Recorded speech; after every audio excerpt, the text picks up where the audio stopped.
I would like to call this regular Board of Selectmen meeting to order for April 3rd at 7 o'clock. Please join me in the Pledge of Allegiance.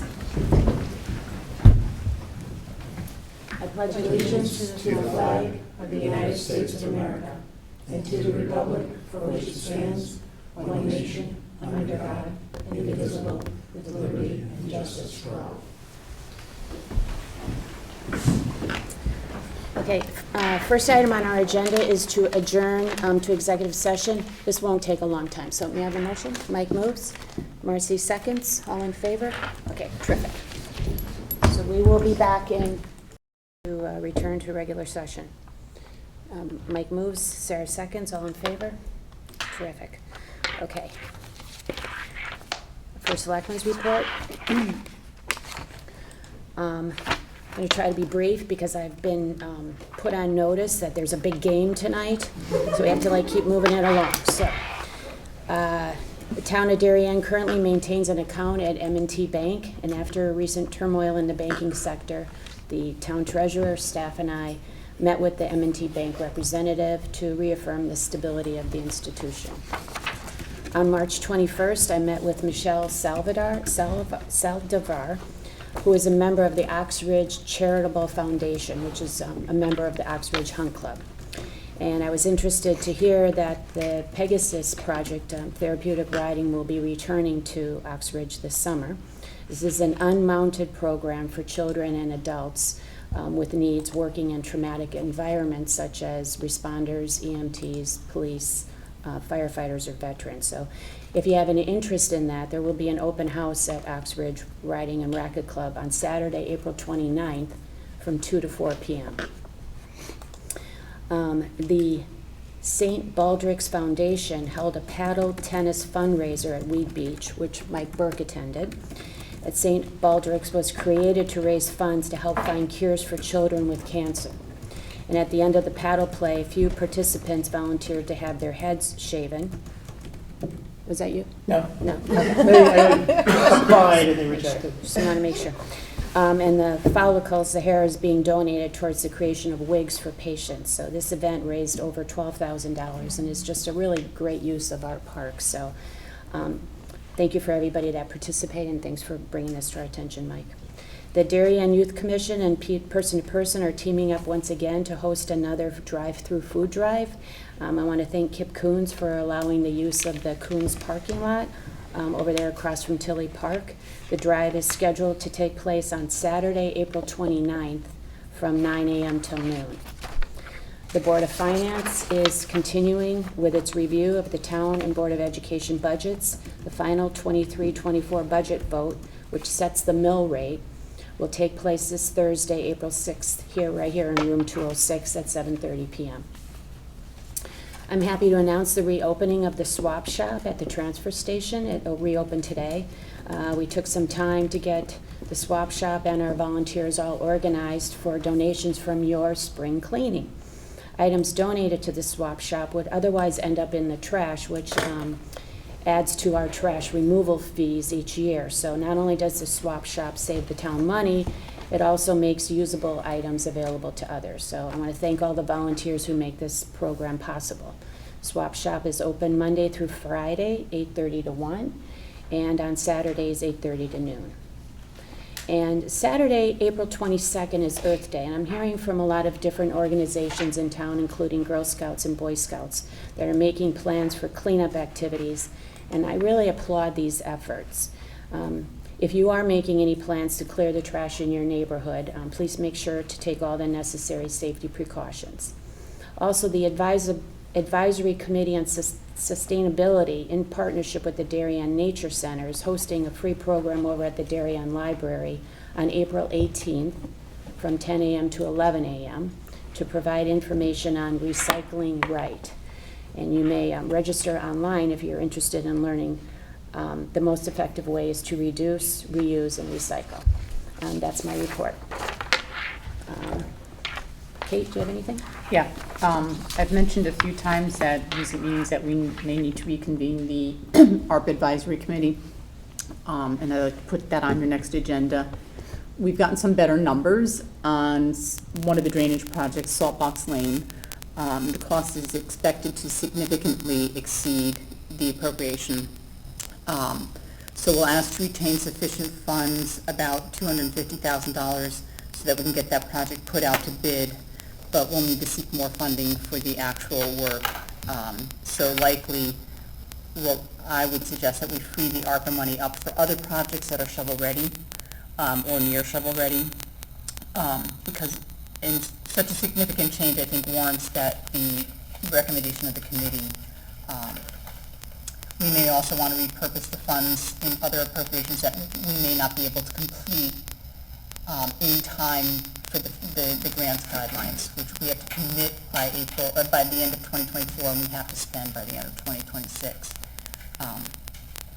And met with the company that is going to design the upgrades to the AV in the auditorium last week, as did several members of the RTM Rules Subcommittee on Technology and Jim Cameron representing TV 79. So I'm really looking forward to seeing the design and things we can do to make the auditorium function better as a meeting space. And that's it. Okay. Kate, how much is if we're not going to spend all the money on that improvement, how much does that actually free up in ARPA funds? We had budgeted $1.5 million, and so the cost estimates are about 4 times that right now. So obviously we can't do it within the ARPA funds. So Ed would like to retain about $250,000 to be able to hire a firm to do the design and put it out to bid. Okay. Let's talk about reconvening that Yep. committee. And Okay, liaison reports, Mike? Yes, on March 8th, the Blight Review Board met, and we spent some time talking with members of the RTM who came to our meeting concerning the now passed commercial amendment to the Blight Review. And we also, as usual, spent time going through our list of residential properties. There are 9 currently that are in various stages of acquiring fines and liens, and one of the things that the committee will be doing over the next few meetings will be updating the liens. What happens is you have these fines that accrue on a daily basis, and then you file a lien when you have after a period of time. So there hasn't been any new liens filed, but fines continue to accrue, so we'll be updating that with the town. And I would just say to those who may listen who are on the list, please come and talk to us, because the purpose of the board is not to penalize people, our fellow citizens who are in difficulties, but finding ways to get things done. But you need to talk to town authorities and work with us, and we're happy to do that. Thanks, that's it, okay. Sarah? I have an update on HHRBC. The last meeting was on Thursday, March 23rd. Our next meeting is this Wednesday, the 5th. Big meeting, last meeting. We approved the Phase 2 bid documents, both at the HHRBC meeting and then the Board of Education a few days later on the 28th, if I remember correctly. Next, we are moving to this week. We're going to be looking at moving bids to move the materials within the schools. We're looking at getting granular and moving forward, and it is exciting. What I do want to mention is we have some upcoming presentations for staff and PTOs. So if parents are interested for the Hinley School, it's at Friday, May 5th at 7:30 a.m. for staff and then 8:30 a.m. for the PTO. And Holmes is Wednesday, May 10th at 8 a.m. for staff and 9 a.m. for the PTO. And Royal, it is Wednesday, May 17th at 7:30 a.m. for the staff and 8:30 a.m. for the PTO. There's going to be some changes this summer as far as the town camps and where the buildings are, but parents are being notified, so all of that is being looked at. We're going to be looking this week to approve a trade contractor for the school project, so they're starting to really get moving, and it's exciting. Sarah, those are in May or April? May. May, okay. Yeah. Did I say this week? No, you said May, I just wanted to make sure. Okay. Yeah. Okay. Yeah. Anything thriving? No? Thriving Youth hasn't met, they didn't meet, they will next meet, I think, in May, they met in March. Okay. At the last meeting of the IT Steering Committee on March 16th. I won't go through all the different recommendations that committee had, since I've done that in previous meetings, but they centered around much clearer policies for a variety of important areas that cover IT. We focused a lot on efficiency in our IT systems, and in addition looked at citizen service. One of the things that we did that I thought was revealing was a survey where we talked to town officials, town employees, and we discovered quite a few things that could be done that just made things work better, faster, cheaper among just the town staff. And I really wanted to thank the members of the committee that stepped up to join us and work with us, both the volunteers as well as town staff, and especially our subcommittee chairs, Jeff Krause, Holly Schultz, Sean Cavillo, and David Young. I think I can say with great confidence that no town in the United States has a better pool of volunteers than this one. So thank you to everybody who was part of that. And we'll be handing off those recommendations to the town. I'll work with Kate and others to take action on some of those things, but we are wrapped up with that committee. Okay. I said it at the last meeting, but I want to thank everyone on that committee Thank for all you. of their Yep. work, and thank you for chairing it. Not a problem, thanks. You did a great job. Great service. Marcy? Sure. So last week we met Mental Health Task Force Program Committee, and it's a very busy time of year. As many of you may or might not know, we are just approaching the one-year mark for the students that we lost last year. So we are diligently working to make sure that we touch a lot of the students who were affected. As of right now, which is wonderful, on April 30th, Darien High School is going to be hosting its first ever suicide walk. It's through an organization, American Foundation for the Prevention of Suicide. It's a campus-wide walk.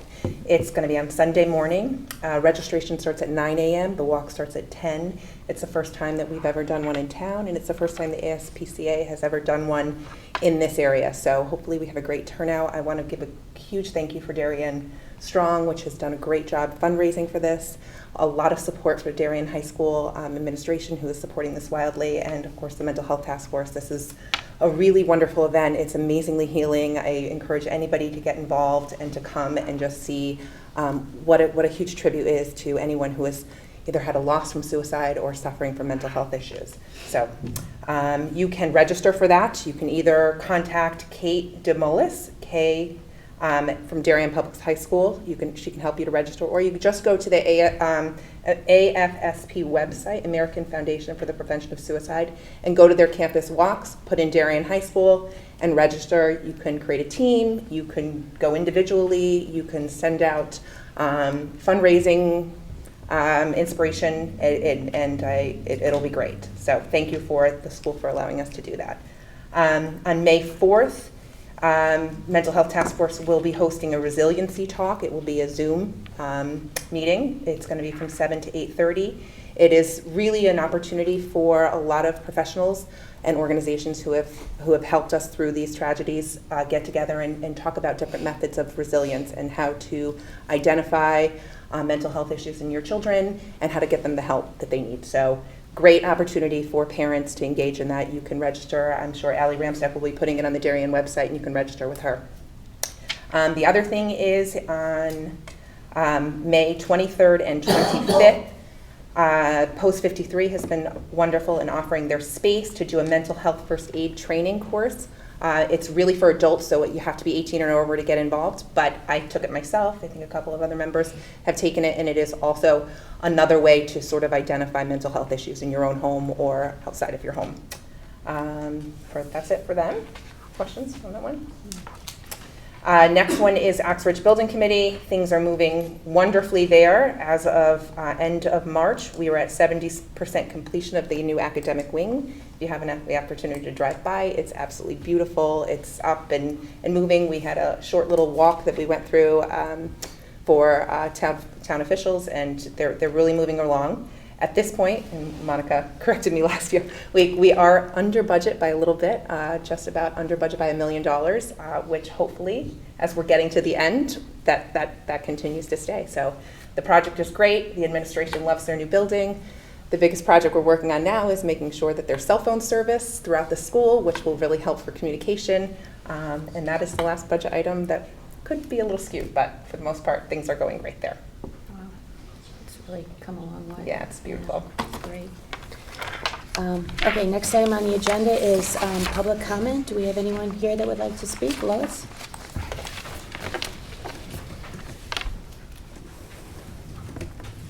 Good evening, my name is Lois Schneider and I live at 31 Maywood Road. And first I'd like to, off my script here, but I'd like to thank Kate for chairing the technology committee and working on the auditorium. And I really look forward to the day when we can actually use the auditorium as the 21st century would propose. So thank you, Kate, for chairing that. I'm here tonight to talk about the charter for the advisory committee to Great Island. Okay. First of all, I'd like to thank all of you for all your hard work in negotiating, purchasing, organizing for the acquisition of Great Island. I think it's amazing, and I'm really grateful as wearing my hat of being just a resident of the town, that I'm really looking forward to it. So thank you. I'm here to request considering some change to the charter that you're going to be discussing this evening. And I'm going to tell you right up front, I have a rules meeting right now, so I'm going to scoot out afterwards, but I know that this is the opportunity that we have to say something. I'm only going to address some very specific points that I will hopefully will clarify the intent on the charter. These comments are before you publicly discuss the document, so that they may be unnecessary because I don't know what you're going to talk about. The two items in particular are item 5 and item 6. Item 5 discusses the infrastructure plans and related projects that will enable residents to safely access the property and present the details and costs of such plans and projects for the board for approval. Okay? Item 6 refers to operating and capital budget estimates for any infrastructure plans or related projects for presentation to the Board of Selectmen, Board of Finance, and the RTM. My main request is for item 6 to say presentation and approval to the Board of Selectmen, Board of Finance, and the RTM for all infrastructure plans and related projects. And this is to make it consistent with other town projects that we've run, that all the different boards get to approve projects. Another small nit is that it's unclear to me that items 5 and 6 are referring to the same projects, as item 5 refers to enabling residents to safely access the property, and item 6 has no such clarification. So I just suggest that when your discussions, that please look at it and see, what your intent is and if, any changes are needed. In all cases, I would propose that the charter specifically include language that expenditures and the plans that they refer to be presented to and approved by the Board of Selectmen, Board of Finance, and the RTM. Thank you for your considerations. And I look forward to see what you talk about. Thank you for your comments, Lois. Is there anyone else that's, Jenny?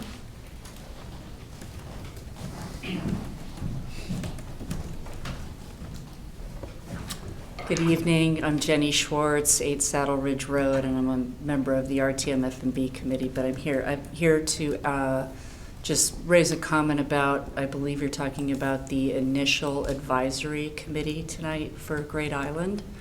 One thing I noticed that I hope you can consider is the proposed structure right now has Board of Selectmen and Chairman of Board of Finance and Planning and Zoning. Most of you are already going to be in the decision-making position. The Board of Finance will be involved along the way. Planning and Zoning is going to be involved along the way for any kind of decisions that get made. So I don't know that it makes sense to advise yourselves. So when you think about the construct of this advisory committee, maybe consider whether you all, the 2 selectmen who are going to be there, the Planning and Zoning Chairman is going to be involved, the Board of Finance Chairman is going to be involved, perhaps broadening the scope of what the membership of that committee will look like. When back many years ago, when I was on the chairman of the Darien Housing Authority, we were a 5-member commission. We have an 11-member advisory board. There might have been a couple of RTM members on there, but the rest of them were all public, and it was all with very, very specific skill sets and experiences that lent to be a very collaborative process. So that's all. And congratulations. It's very exciting. Great Island's very exciting. Thank you. Thank you, Jen.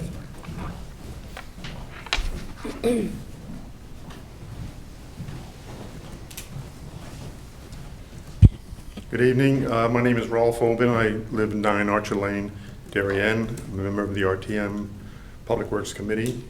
I'd like to comment on 2 things. First, congratulations on Great Island. I'm sure it was a long road to get to where we are today. So I'm glad that you can all see that behind you now, and we are moving forward. I wrote a letter. I assume you all got it, so I'm not going to comment much further on what was in there other than to say I am looking for this advisory commission, if you will, to be as much of an independent group. And I would echo the comment that was made earlier that we should draw upon the various talents that we do have in this town as much as possible. But I think that they should be as independent as possible to come up with the vision for the property, the management of the property, and I would like to see the property be as self-sustaining financially as possible. And so I would like to see something move along those lines as we go forward. With regards to the announcement that came out this evening about one of the studies on drainage, storm drainage, we have presently 3 studies that were initiated in the past, 2 of which I know are completed, one of which I think is very near completion. It's an interesting piece of information that came out this evening that one of those studies is now apparently clear to have a much greater cost impact than what was anticipated in the monies that were reserved through ARPA. We met with Ed several weeks ago. We asked him what was the status of those studies, and he advised us that they were all completed or close to completion, but he was not at liberty at that time to release any information or particulars about those studies because he was pending to meet with First Selectmen to determine how that information would be disseminated to the public. As far as I know, that information and the dissemination of it is still pending to be released to the public. So, you know, the RTM approved for the monies to be spent for those studies, and so I think it's time for the town at large to understand what are the conclusions and what are the financial ramifications of those studies. So I look forward to the Board of Selectmen to come up with some sort of plan to disseminate that information to the public at large. Thank you. Thank you, Ralph. Anyone else have comments? No? Okay. Seeing none, next item on the agenda is to discuss and take action on the request for the $40,000 engineering study for the Norotan Heights Fire Department. And I think Sean Bowen, you're going to give a little presentation?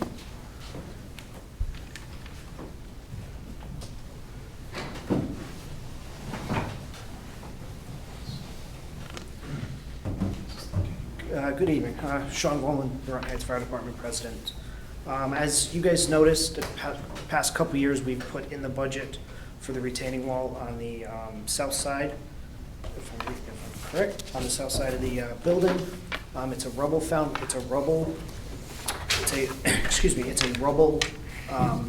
retaining wall. Right now, we're thinking it's built back in the early 60s or 70s, so it's really starting to deteriorate, as you can see by one of the reports we submitted, that it's really starting to cave in and stuff like that. So we're looking to do this in 2 phases. We're looking to do this first stage is just the study, the initial study, and to get bid specs set up. And then the second part is to actually go out to bid and complete the project. So that's why we're asking for the $40,000 today. 31,000 of it is from the actual engineer. I added a little bit additional cost into it to include boring and test holes at whatever the engineer is going to be looking for to do. Okay. Sean, when did you first notice this problem? Probably 3 or 4 years ago, with some of the asphalt starting to cave in. And if you look behind the firehouse, we're starting to see some deterioration, some smaller rocks have been falling out. We're not sure exactly what's going on with the drainage behind it. I know it's also could impact the town with the, Norotan Avenue there. So that's why we're looking to push this project forward. Are there any utilities underneath there? I do not know. I don't believe so, but we also have not done a call before you dig. I know we have a telephone pole right out front there. The water line, there is a water line and gas line in the actual street itself. I don't think there's anything in that area where the wall is. But I could be wrong. I don't know what's underground. Okay. My last question, do you have any idea on the actual construction of the project, what that's going to run? What are we looking at? The engineer that that we're in discussions with proposed somewhere between, we're not 100% sure, she was relaying it to a project that she did in the city, somewhere right around about $1 million. So we're not we don't know. We're hoping it's going to be a lot less, but it's. Okay. Are there a variety of options to solve this problem? That's what the engineer is going to look into and get back to us on. So our original proposal, our original plan, when we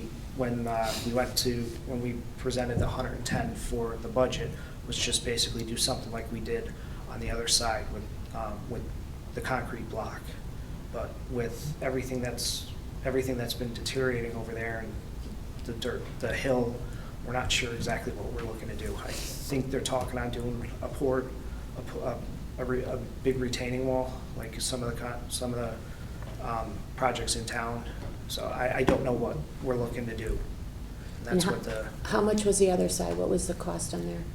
I don't know because I was only in the fire department a couple years when that was done. So I don't know. And I know that got brought back to an emergency appropriation, I believe.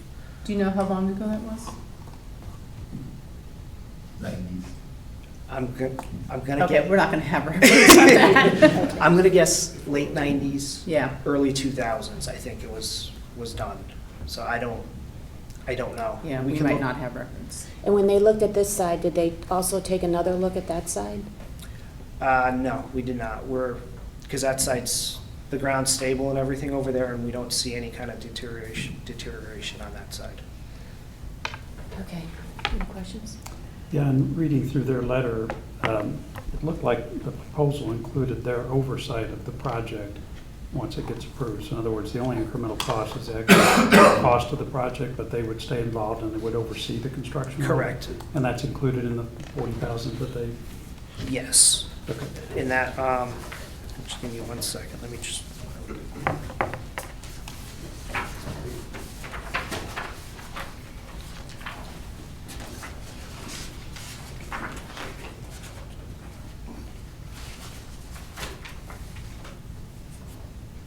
Yes, that is included. Okay, thanks.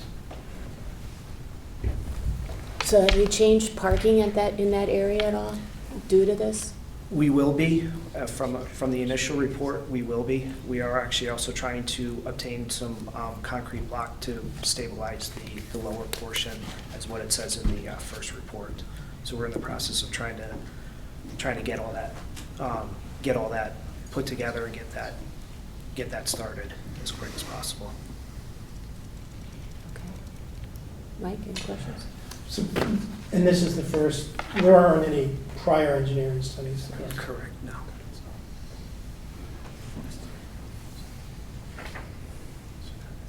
Sarah, any questions? Nothing additional, thank you. Were there multiple bids that came in for this engineer? I mean, that seems. We don't have to bid You don't have to professional bid? services. Okay. No, And does we- that seem in line? Like $40,000 feels high to me, but it's not my field, so. It's not my field either, and I think if you look on the page towards the bottom with all the hourly rates, I would care to venture that this is probably right in line.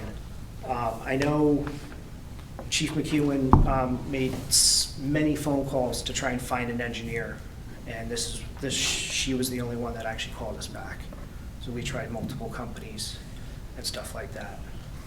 And nobody else would call us back. Okay. Has this group done work in Connecticut? Do we know?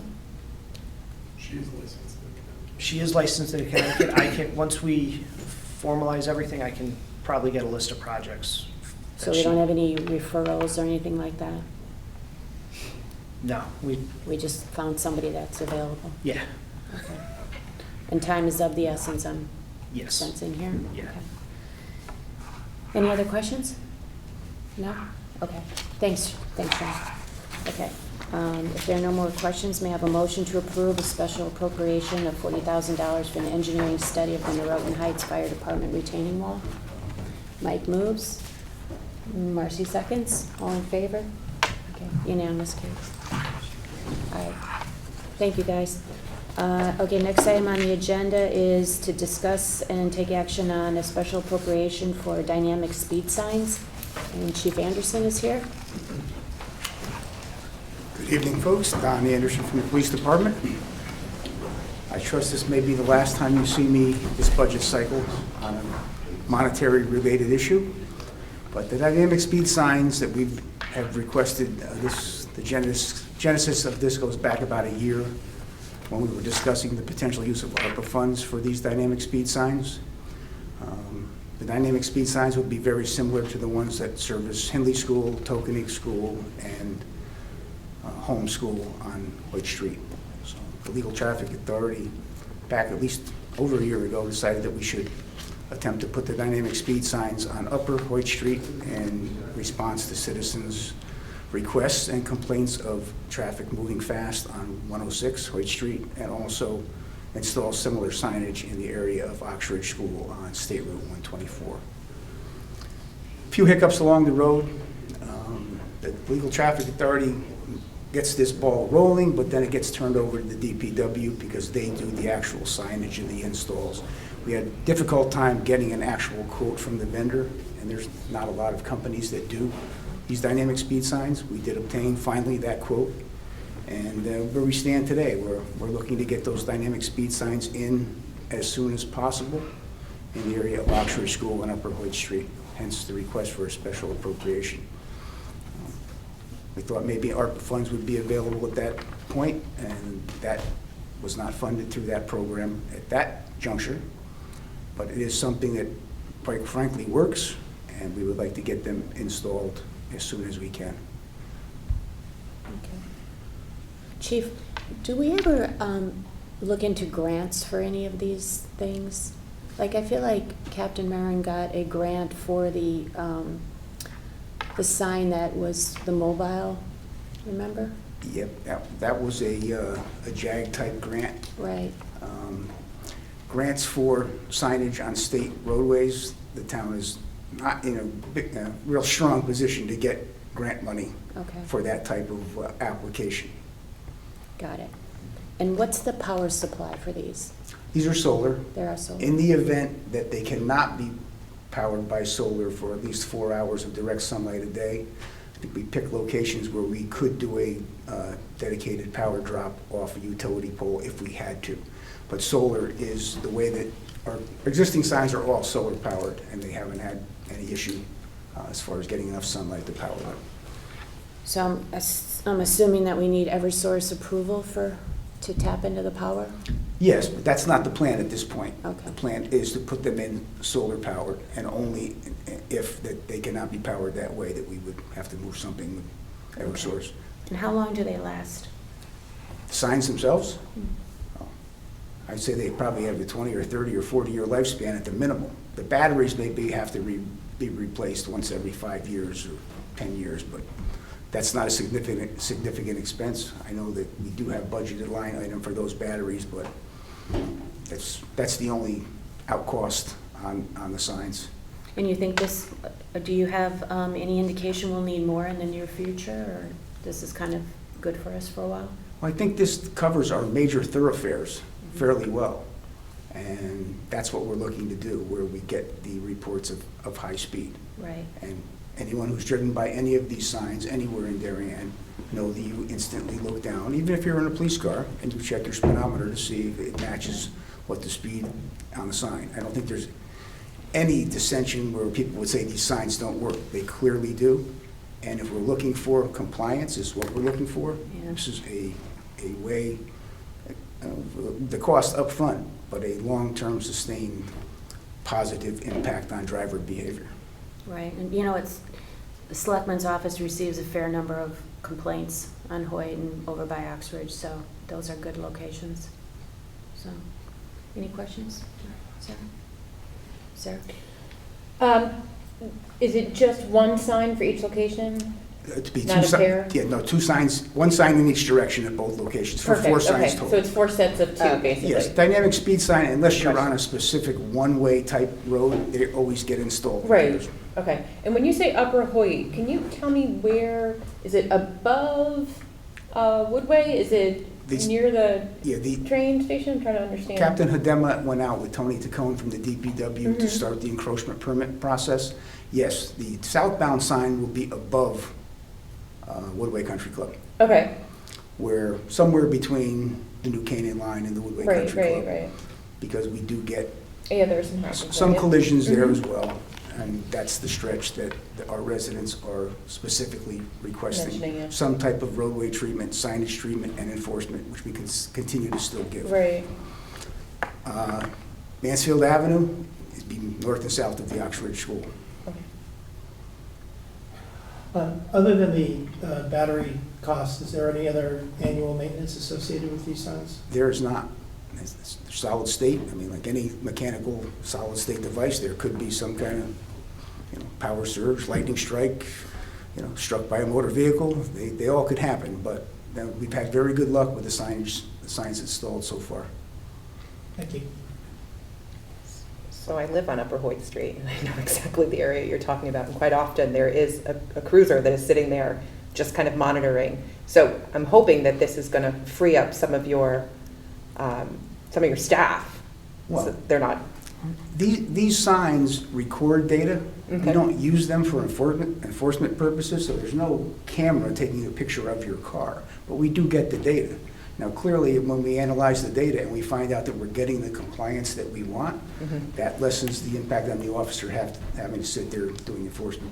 You're never going to wipe out enforcement, right? altogether. I stopped a young lady in the last 2 weeks who went by both dynamic speed signs, and they were lit up like a Christmas tree, and she just kept on going. So it's not a panacea for all driver behavior, but most reasonable people slow down when they go down by those signs, which is what we're looking for. Good, thank you. So Chief, do you look at that data? Do you, Oh, sure we do. Yeah. And we have seen, it works, yeah, there's always going to be some outliers, right? right? I don't want to give away too many state secrets, but it's Thank not, you can't tilt the machine. We found out that when you had it where it wouldn't go off at a certain speed, there was contests to see who could get the speed sign up the to the fastest speed. So they do shut off at a certain speed where they're not going to register, just to knock those games out. Yeah, but we analyze that data on a regular basis. Oh, interesting. Okay, any other questions? No? Okay. If there are no other questions, may I have a motion to approve the request for a special appropriation of $34,972 for the dynamic speed signs? Sarah moves. John seconds. All in favor? Unanimous. Okay, thanks, Chief. And, I don't think I'm going anywhere wow, quite you yet. just gonna stay there? Yep, next item is to discuss and take action on a request for a waiver of bidding requirements for the purchase of lockers. As the Board of Selectmen knows, we are in the process of expanding our female locker room from the current 10 locker space to potentially 17 lockers.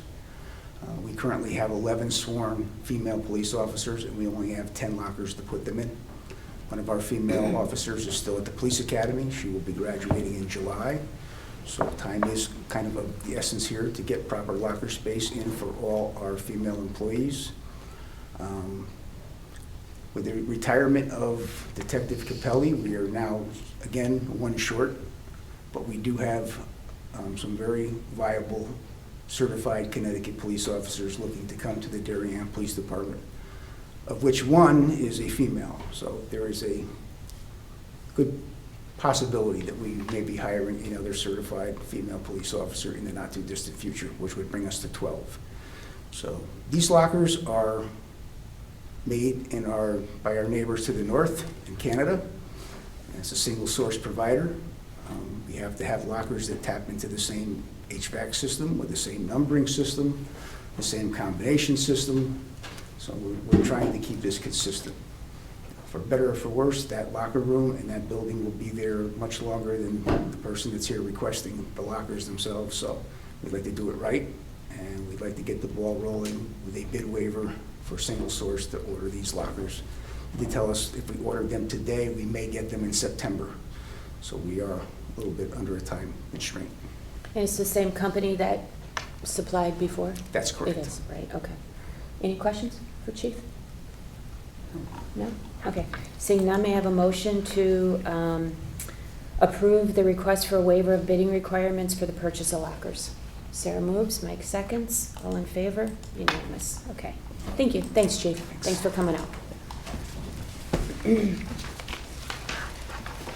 Okay, next item on the agenda is to discuss and take action on a proposed charge for Great Island Phase 1 Advisory Committee. So I want to refresh everyone that we will be closing on Great Island 32 days from now on May 5th and at an $85 million price tag.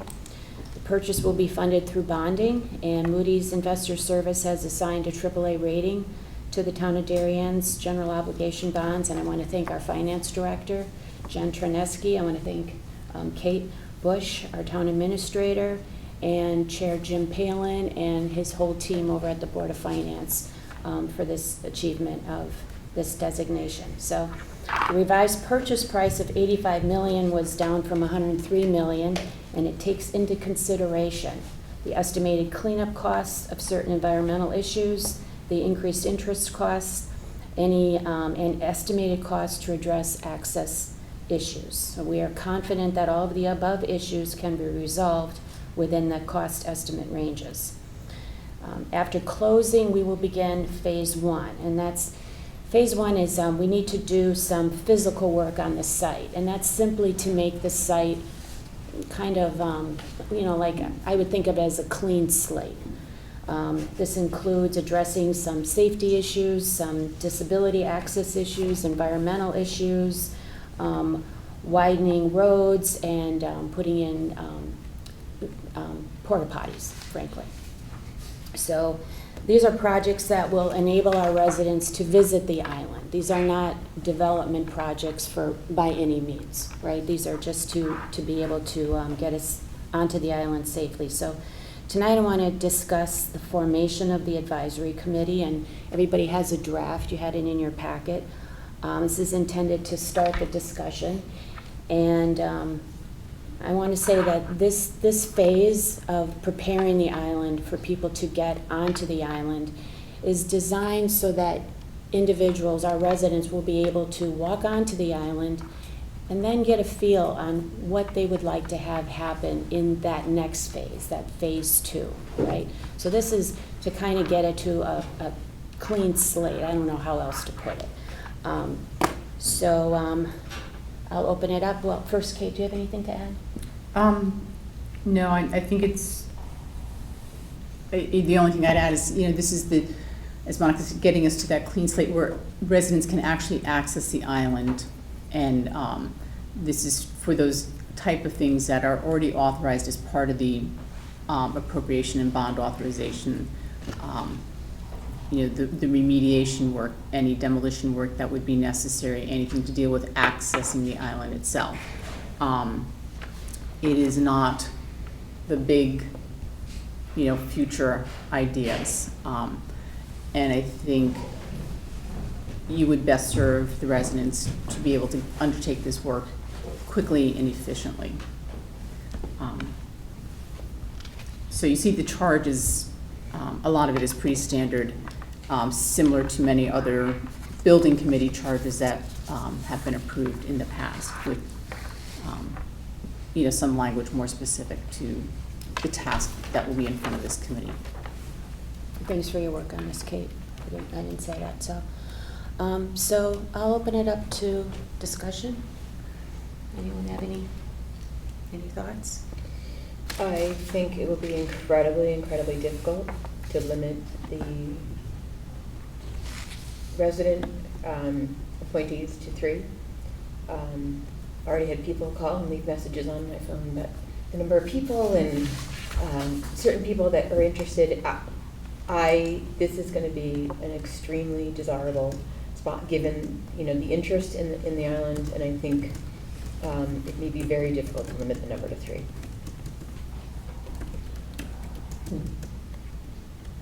The meetings that the committee would have would be in public, correct? And availability for public comment on agenda items. I share Right. Sarah's concern, but I wonder if not, any member of the community has a opportunity to be heard at any meeting under any agenda item, correct?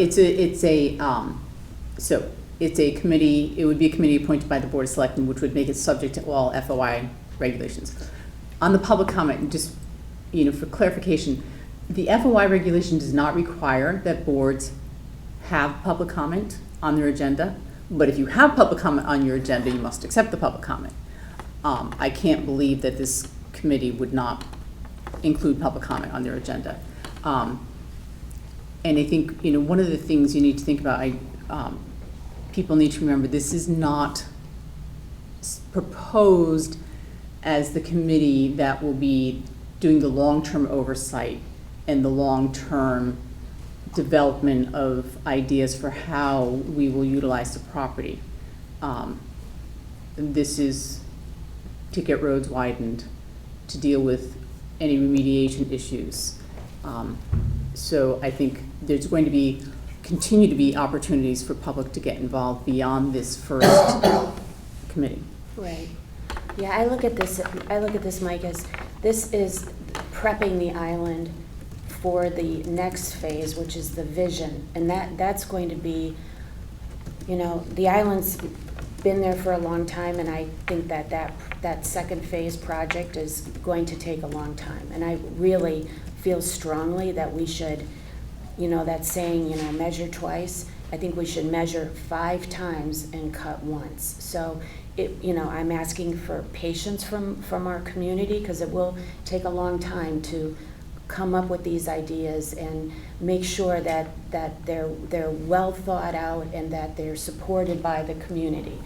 But right now, I think we just want to get people onto the island so they can get a feel of that. It's one thing to watch the video and see the pictures and everything, but you step foot on it. It's quite different when you're actually on the island. It makes you think about it in a different way. So before we get into that phase, we need to be able to let people get on the island.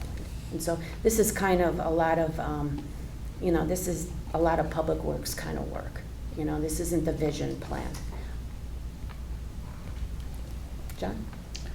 Yeah, just to build on that, when we talk about the commission, there's always going to be a commission for a long time, and that this first phase, as everybody has said, is going to cover some nuts and bolts type stuff, not cool stuff, I think, but very important stuff that we have to have in order to initiate access to the island.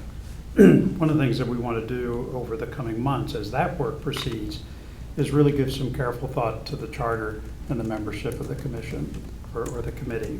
So for example, as we go through and do some of this project work, we're going to be talking to a lot of people. There are, as some of the public commenters said, there's a tremendous amount of talent in this town, and as some of us have recognized in working on building committees, it's shocking how good some people are to get on you get the right talent on some of these committees.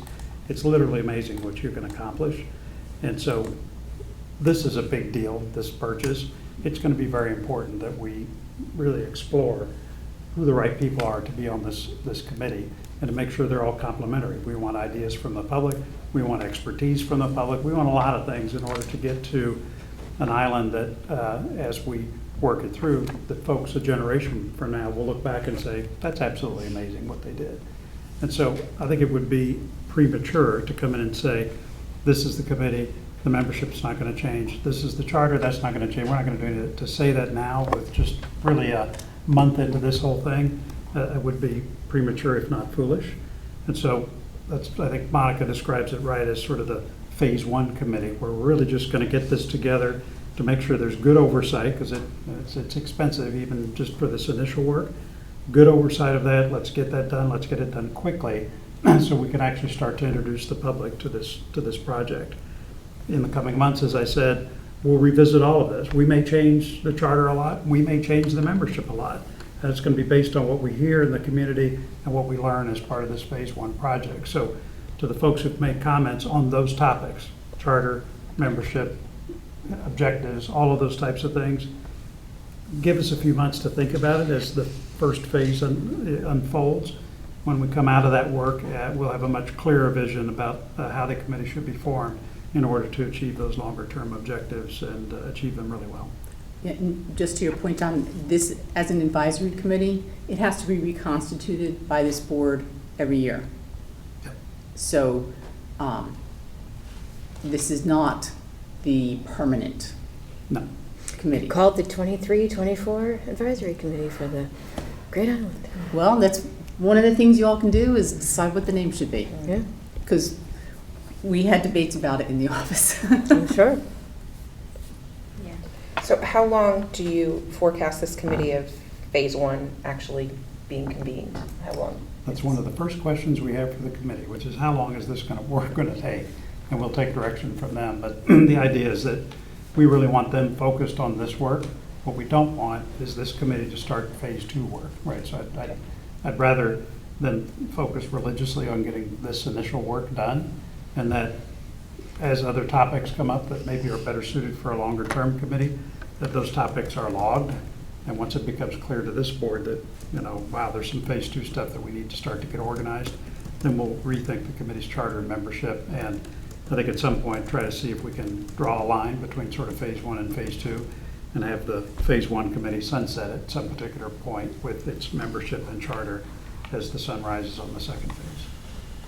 So Sarah, to your point, what I would ask is people, if they're interested, to take a look at what this committee is actually going to do. And if you have expertise in that area, come forward. This might be not as interesting for some people.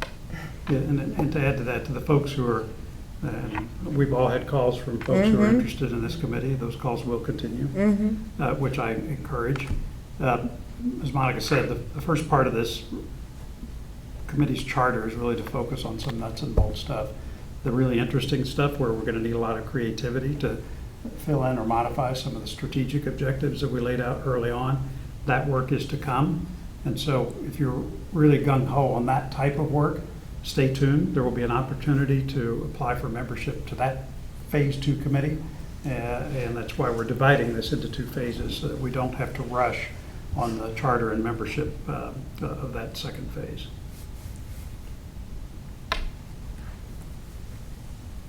Okay. The only other thing I would say is, do we want to keep planning and zoning on this? I would say yes. I think your one consideration will be, is there anything that this committee will be doing that will require planning and zoning to opine or approve? And does that create a conflict of interest? What would the nature of the conflict be? Well, if this committee came, said, I'm trying to think, I don't know what kind of variance or approval they might need. That's the only. Oh, I see. So if we needed to, or the committee needed to go before the committee if there was already a member on it. Yeah, is that any kind of conflict of interest that one Person would be the voting. It may not be, because they could always abstain from either vote. Right. Yeah. My feeling is Jeremy will be ex officio. Yeah, can you move? And my feeling is we should not have planning and zoning on this. Okay. Okay. What do you want to replace So in other words, to keep the committee at 9, do you want to replace and say, well, we'll do? You know, I think keeping it at 8 is fine. I think that, I remember from beautification that sometimes for, and you know this, Sarah, for quorums, larger isn't necessarily, makes it a little unwieldy, so I'm fine on keeping it at 8. But then you might split a vote. No.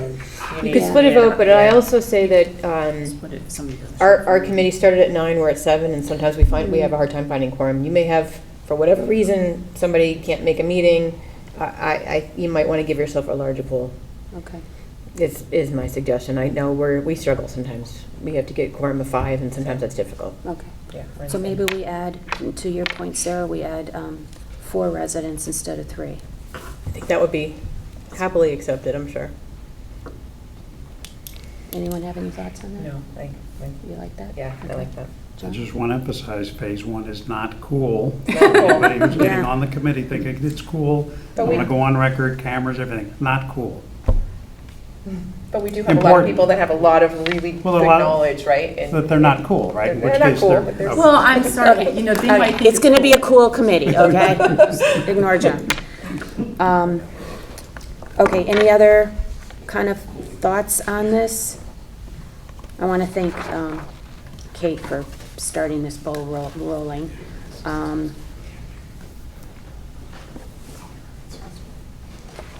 Any other changes, adjustments? No?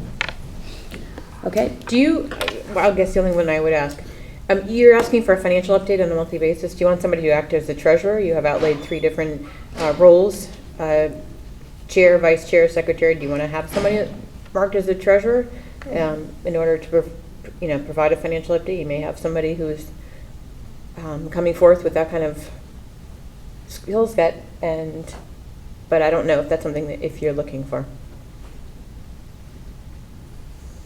I don't think we, I think you could actually just leave it to the committee to appoint someone within the committee who maybe has that expertise, yeah.